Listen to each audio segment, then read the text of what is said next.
Last week in chapter 13, we discovered that Saul had made an inappropriate sacrifice. He did something he was not supposed to do. And he did that because he was concerned about the Philistine army who had approached and was threatening Israel. And the prophet Samuel came and confronted him and told him that as a result of his sin, he would lose his kingdom. That was last week. We're going to continue this week with this narrative and see what comes out of that. The Philistines are on the doorstep. Actually, they're inside the house, so to speak. We're going to see that in a minute. We have a lot of text to cover this morning. I'm going to go through a chapter and a half, and it's a long chapter. So we're going to do a lot of reading, and then we're just going to look at a few verses. That's how we're going to tackle this morning. The next week, we will finish with chapter 15 and then take a break in our series on 1 Samuel until next year. So we have a lot of text to cover, and this is a good text. This is an interesting text. And I have chosen once again to use the New Living Translation version. We normally use the ESV here at church, but I have chosen this one. And I must say, sometimes this version makes me laugh because they have tried to put it into our contemporary vernacular. So this is a great text. And we're going to start off with verse 15 of chapter 13. Samuel left Gilgal and went on his way, but the rest of the troops went with Saul to meet the army. They went up from Gilgal to Gibeah in the land of Benjamin. When Saul counted the men who were still with him, he found only 600 were left. Saul and Jonathan and the troops with him were staying at Geba in the land of Benjamin. The Philistines set up their camp at Michmash. 3 raiding parties soon left the camp of the Philistines. One went north towards Ophrah in the land of Shaul, and another went west to Beth Horon, and a third moved toward the border above the valley of Zeboim near the wilderness. Now, I'm going to show you a slide. This is a topographical slide. I assume you're familiar with how these work. In a topographical slide, you can see elevation. And in this case, I want you to see again the lay of the land.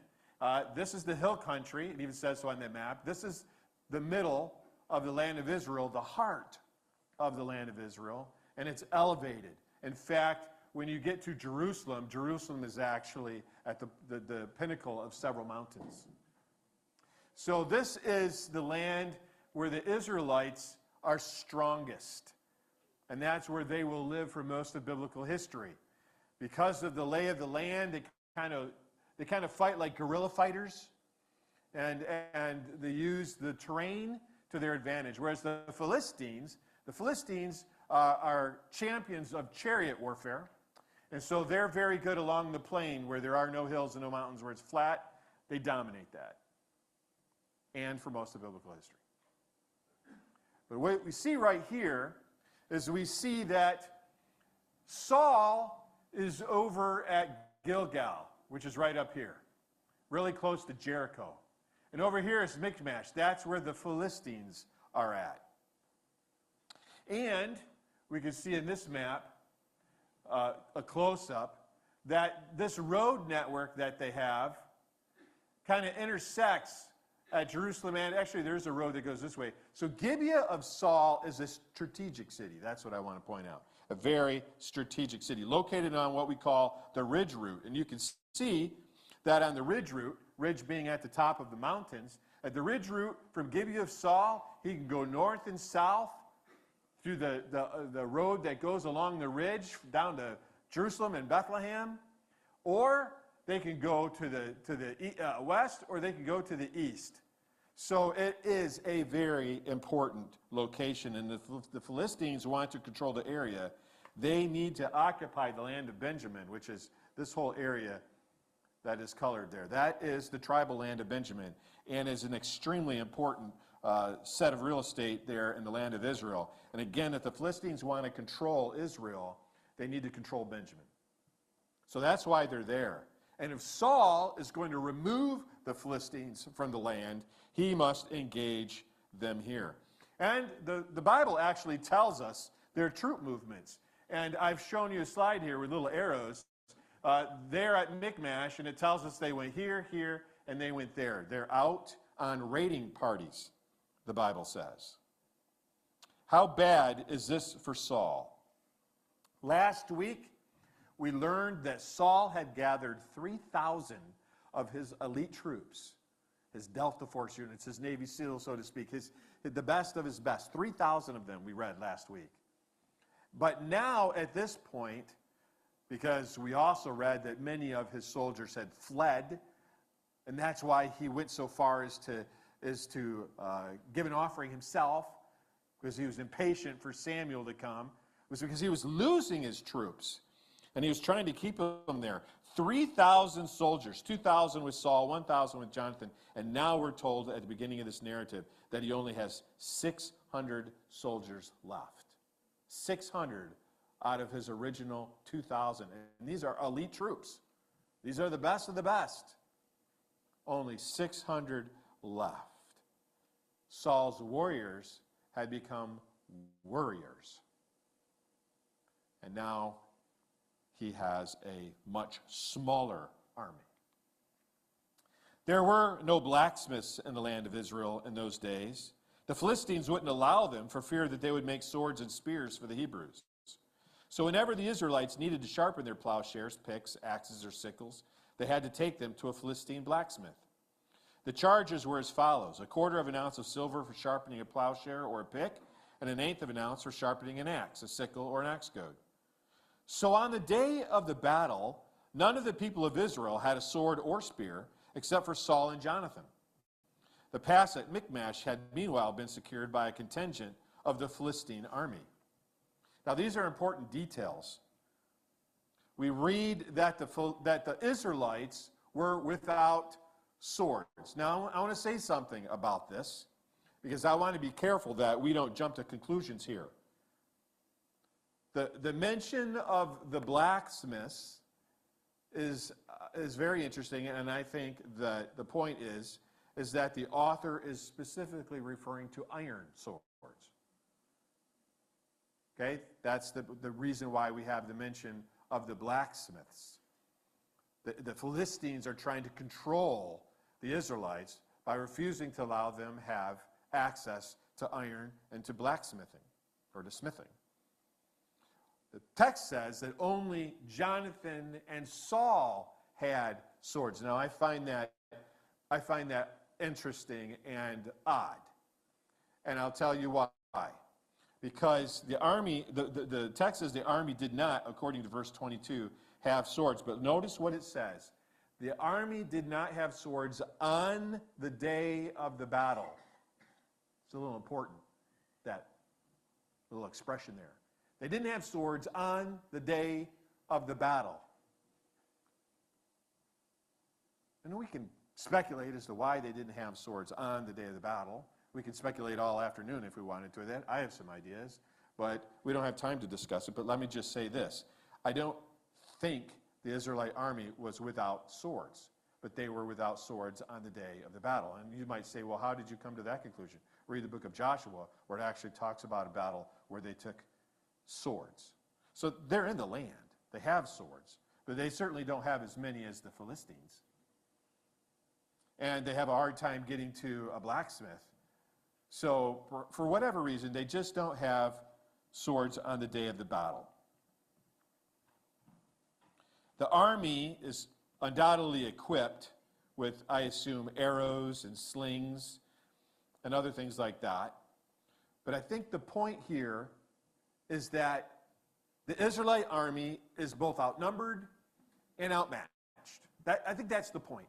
And why I say that is because if you just look at the narrative that we've been studying, It seems like over and over and over, the point that God is trying to make is he wants the Israelites to depend on him to fight their battles. But will they? Now that's a good question. One day, Jonathan said to his armor bearer, "Come on, let's go over to where the Philistines have their outpost." But Jonathan did not tell his father what he was doing. Meanwhile, Saul and his 600 men were camped on the outskirts of Gibeah around the pomegranate tree at Migron, which means fear. Among Saul's men was Ahijah the priest, who was wearing the ephod, the priestly vest, Ahijah the son of Ichabod's brother, Ahitub, son of Phinehas, son of Eli, the priest of the Lord, who has served at Shiloh. But no one realized that Jonathan had left the camp.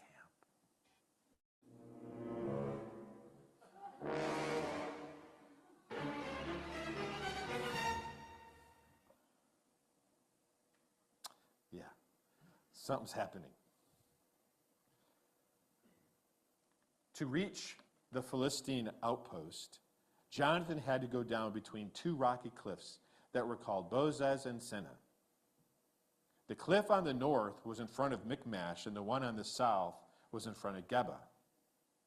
"Let's go across to the outpost of those pagans," Jonathan said to his armor bearer. "Perhaps the Lord will help us, for nothing can hinder the Lord. He can win a battle whether he has many warriors or only a few." "Do what you think is best," the armor bearer replied. "I'm with you completely, whatever you decide." And this is Michmash. Again, I showed you this last week. You can imagine trying to scale that cliff in order to get to the enemy. And it's an interesting topography. It's an interesting location because you have Geba on one side, Michmash on the other, and they each have a cliff with a ravine. So those on the side of Geba, which is Jonathan and his troops, are sort of protected from the Philistines because the Philistines would have to climb the ravine to get to them, but then the Philistines likewise are protected from the Israelites. So that's why we have these two cliffs mentioned in the text. "All right then," Jonathan told him. "We will cross over and let them see us. If they say to us, 'Stay where you are or we'll kill you,' then we will stop and not go up to them. But if they say, 'Come on up and fight,' well, then we'll go up. And that'll be the Lord's sign that he will help us defeat them." When the Philistines saw them coming, they shouted, "Look, the Hebrews are crawling out of their holes."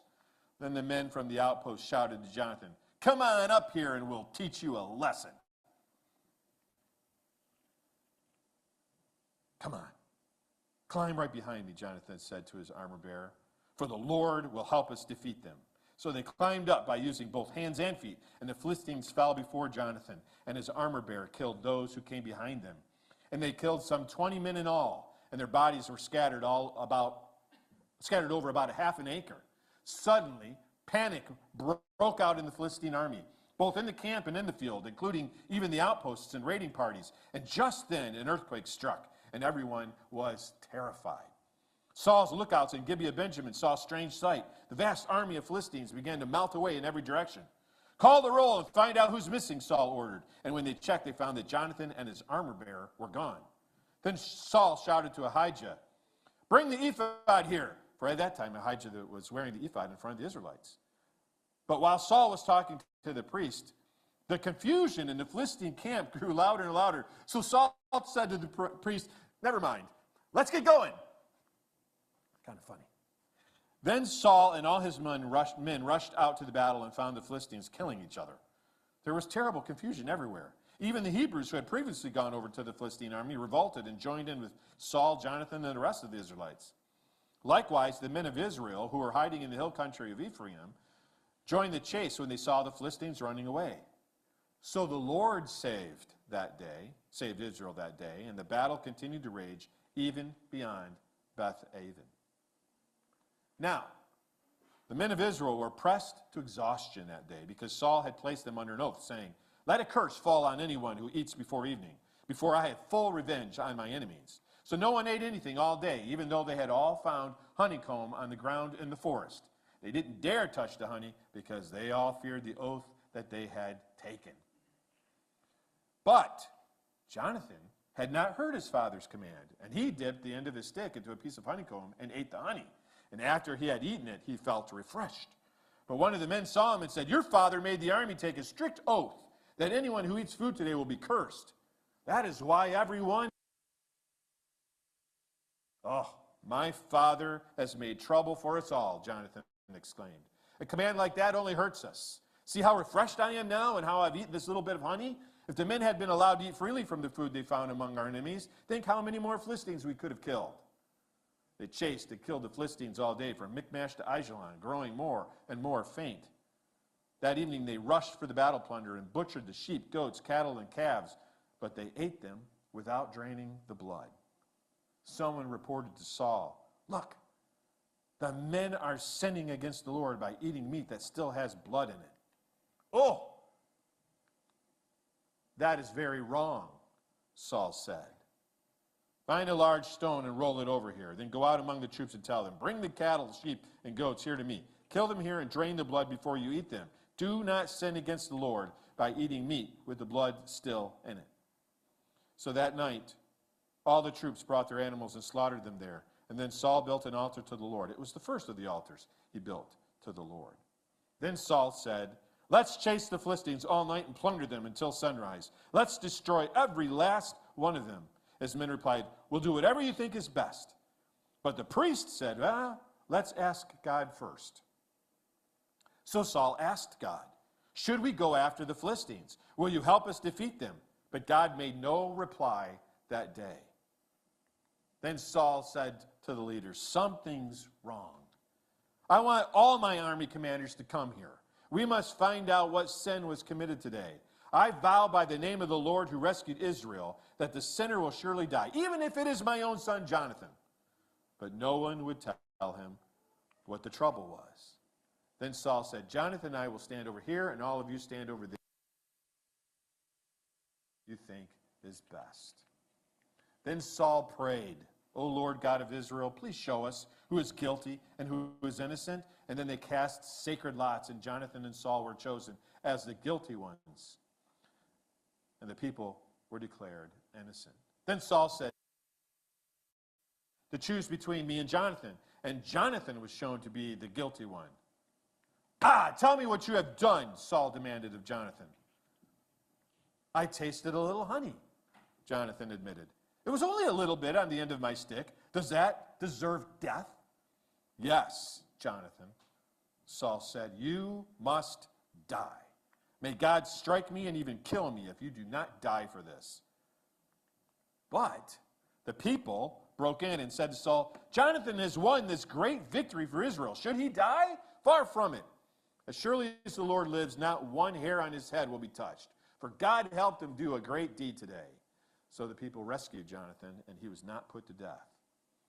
Then Saul called back the army from chasing the Philistines, and the Philistines returned home. Now when Saul had secured his grasp on Israel's throne, he fought against his enemies in every direction, against Moab, Ammon, Edom, the kings of Zobah, and the Philistines. And wherever he turned, he was victorious. He performed great deeds and conquered the Amalekites, saving Israel from all those who had plundered them.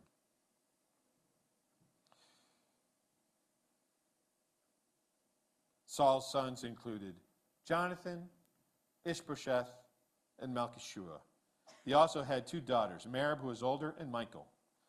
Saul's wife was Ahinoam, the daughter of Ahimaaz. The commander of Saul's army was Abner. Ner. Saul's father Kish and Abner's father Ner were both sons of Abiel. The Israelites fought constantly with the Philistines throughout Saul's lifetime. So whenever Saul observed a young man who was brave and strong, he drafted him into his army. Oh, that's a lot of text. But that's a good story. It's a good story.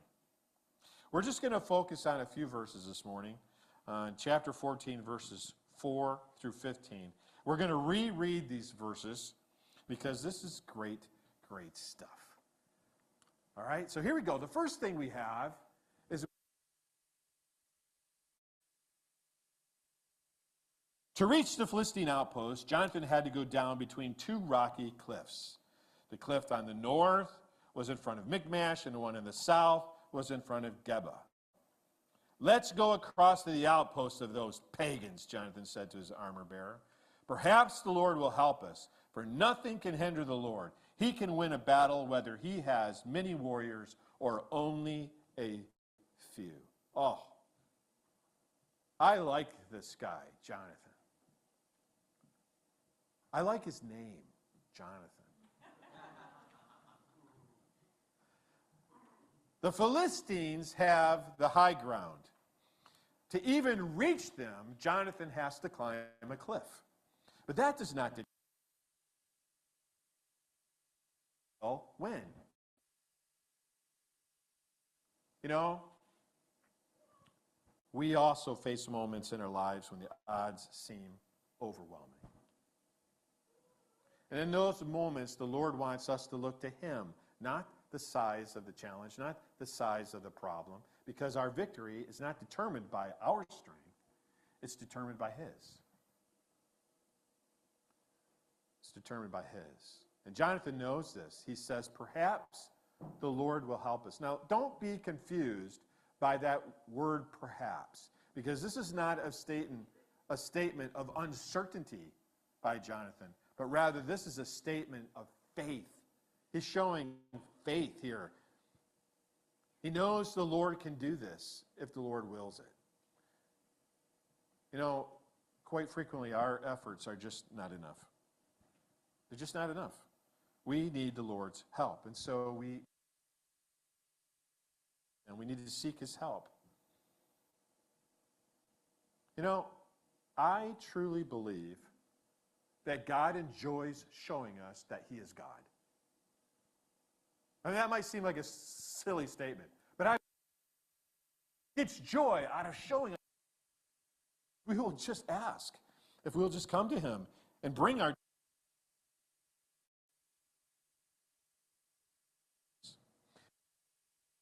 this. Think is best. Whatever you decide. Oh, I like this guy too. In fact, I want this guy to be my friend.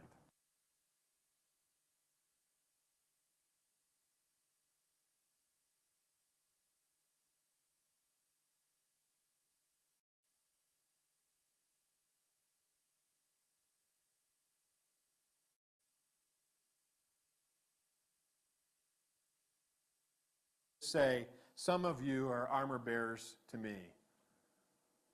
And I thank you for that. I really, really do. Sincerely. And I want to be one of those to you as well. So let's be a church of armor bearers. That means using our gifts. God has endowed each and every one of us with a spiritual gift. Some of you know what it is. Some of you are not too sure. Some of you think you may have more than one, which is probably true. There's nowhere in the Bible says the Lord only gives us one. But we have these gifts that we are given when we come to know Christ. Spiritual gifts, we call them. And you need to be using yours. And let me tell you something. If you do, you're going to get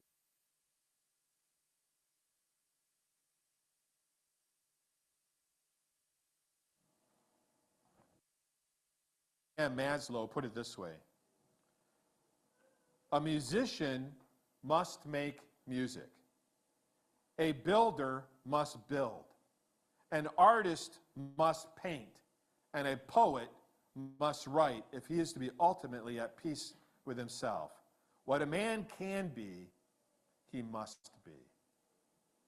It's a good line by Abraham Maslow. Look at, if you know how God has gifted you and you don't feel like you have an outlet at this church, come talk to me. Come talk to me. I will be your biggest advocate. We'll take care of that. The text continues. All right then, Jonathan told him. We will cross over and let them see us.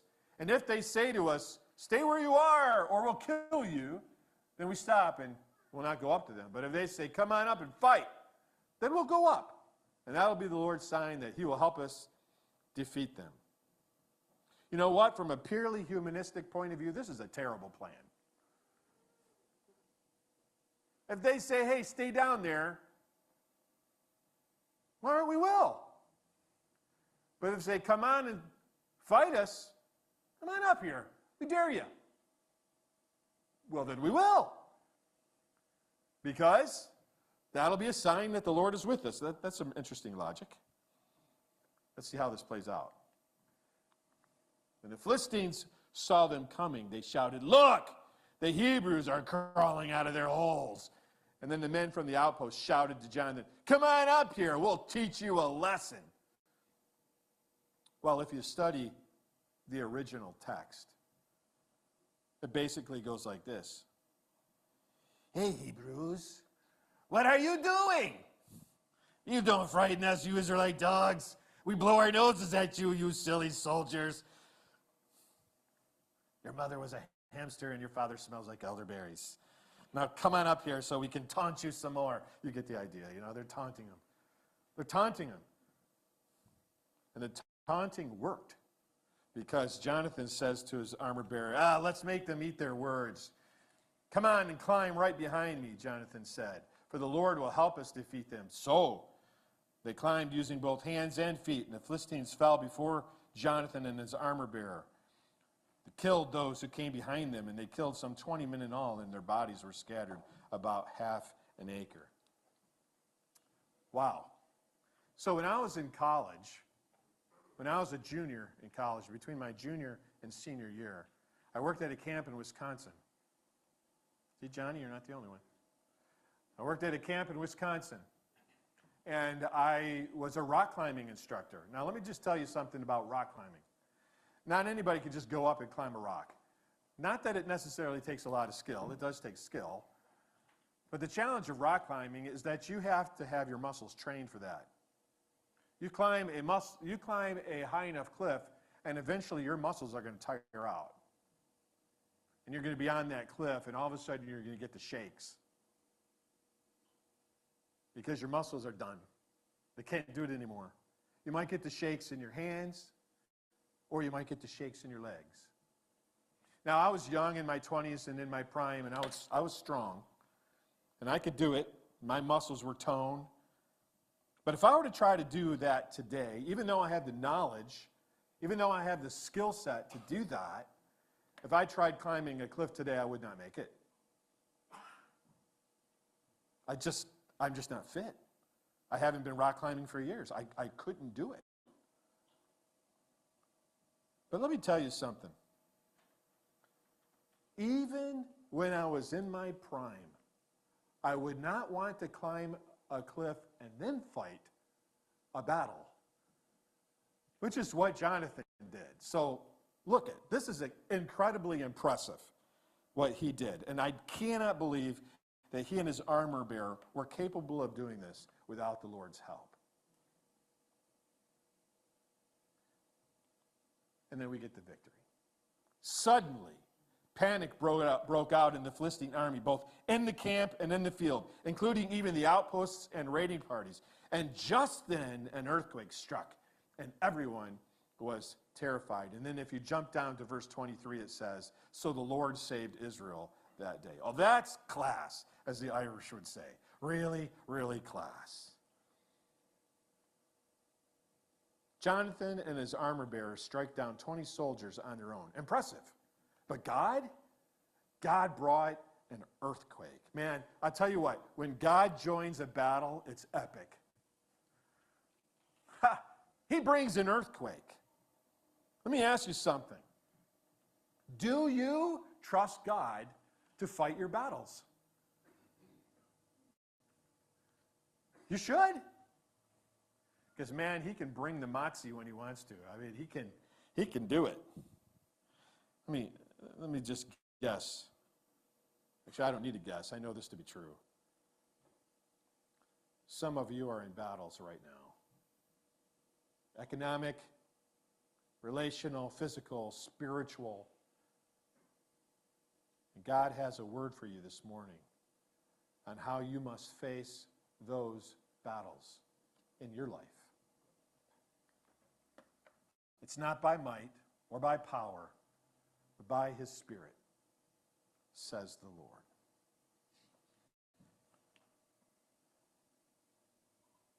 How many of you are in a battle right now? and could use an earthquake. Anybody? Anybody in a battle? I'm going to pray for you in a minute. But let's bring this to a conclusion. One of the more famous stories coming out of World War I is a battle relating to what we call the Lost Battalion. Anyone ever heard of the Lost Battalion? The U.S. 77th Army Division, consisting of roughly 554 men, fought a battle in northeastern France. Unfortunately, the 77th was cut off from the rest of the U.S. Army. A lot of things went wrong that day. A lot of things went wrong. And those 554 men were suddenly surrounded by German forces, completely surrounded, cut off from the U.S. Army. And somehow, those men gallantly managed to hold out with nearly no ammunition left, no food, and very little water. The Germans had them. All they had to do was just keep them there until they starved to death. They would send out message after message any way they could. They resorted to carrier pigeons to try to get help. And the story is very interesting. It's funny because at one point, the U.S. Army wasn't even sure where they were. And they were shelling their location. They sent out one carrier pigeon that actually made it through the German lines and said, look, we're at this location, and gave him the coordinates. And he actually says, for heaven's sake, please stop. Stop shelling us with friendly fire. They sent out communication after communication after communication, and the Germans kept intercepting their communications. And then the Germans would send back communications to the 77th Division, repeatedly saying, surrender. You are surrounded. And they would get message after message, surrender, surrender, surrender. But the men of the 77th did not. They held out, and then at last they received a message by carrier pigeon from U.S. Army Command that simply said, hold on, we're coming. True story. And sure enough, a few days later, the U.S. Army liberated the 77th from the Germans. Look at. Sometimes you may feel surrounded by the enemy and you're tempted to surrender to the world. Don't give hope. Don't give up hope. Because I have a message for you that comes from Revelation chapter 1, verse 7. I'll paraphrase it. It says, hold on, I'm coming. Jesus is coming. Let's pray.